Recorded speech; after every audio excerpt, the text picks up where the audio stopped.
If you're a small business owner, let me ask you a question.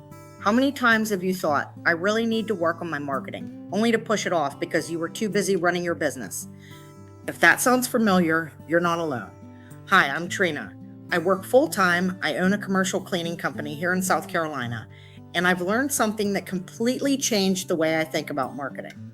The biggest problem for small businesses isn't that they don't care about marketing. It's that they simply don't have the time or the technical expertise to do it consistently. Think about your average day. You're answering phone calls, meeting customers, sending invoices, ordering supplies, handling unexpected problems, trying to spend time with your family. By the end of the day, marketing is usually the last thing you want to think about. And even when you finally find the time, what are you supposed to do?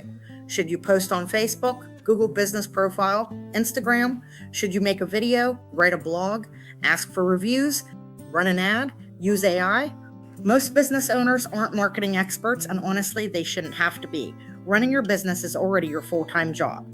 You shouldn't have to become a social media manager, a copywriter, a graphic designer, a photographer, and now an AI expert just to grow your business. That's exactly why I started building BrandPilot. Not to create another complicated marketing platform, but to create something that feels like having your own AI marketing manager. Something that tells you exactly what to do next, creates your content, keeps your marketing consistent, and helps you spend less time figuring everything out so you can spend more time running the business you love. I'm going to take you behind the scenes as I build BrandPilot from the ground up. I'll also be sharing simple, practical marketing tips that any small business owner can use, whether you ever use BrandPilot or not. If that sounds helpful, I'd love to have you subscribe and join me on this journey.